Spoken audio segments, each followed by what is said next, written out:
Okay, so here we are at the Malaysian Games and Comics Convention with one of my biggest heroes. I mentioned that in the Q&A earlier, Dato Lat himself. First off, how are you doing? How are you finding the convention so far? Yeah, this is very interesting. You don't find this anywhere else except for gatherings like this. So I am very happy to be here. You're practically a legend in the field in Malaysia. Has there ever been anything like this? Any kind of comic gatherings like of this scale before that you can remember? Anything? There has been, and in Kuala Lumpur and in Singapore. Okay. Yeah, so for comic lovers, I think it's the best time to gather. Okay.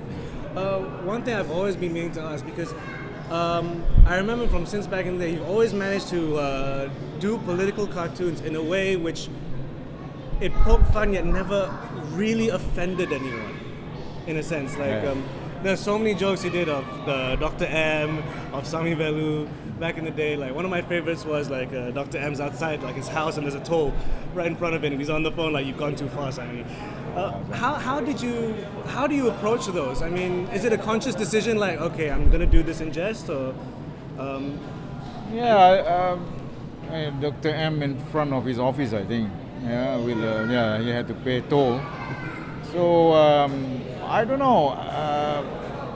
Would anybody be angry with that sort of drawing? I don't think so.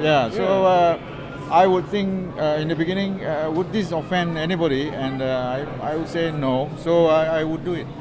So I guess there is a limit you can do, and you can be sarcastic, but not to be personal. You just know how to. Yeah, there is that line.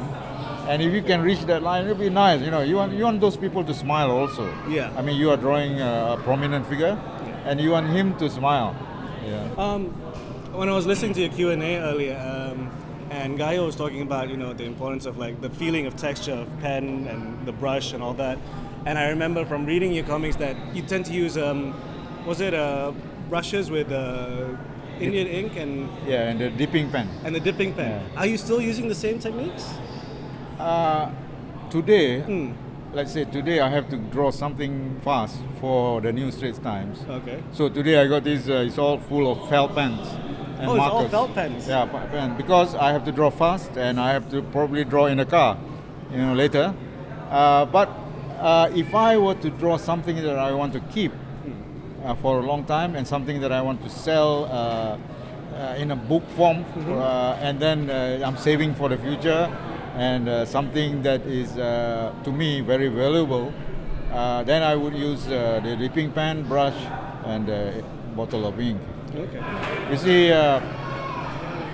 in the end, we, the artists, we are alone. We are by ourselves. I mean, we can hear advice and all sorts of tips from experienced people, older people like me will be telling things. But in the end, it is us that we are the ones who can make it work. If I were to tell you, use the brush, I only give you a hint that the drawing may look better with a brush. But it's probably only 10% of the whole thing. In the end, it is you who's got to make it work. And I wish all of you the best.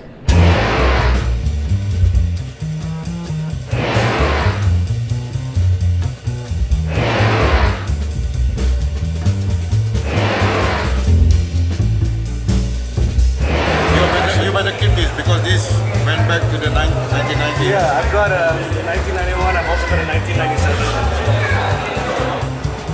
Yeah. Thank you so much. You get the picture of the three of us?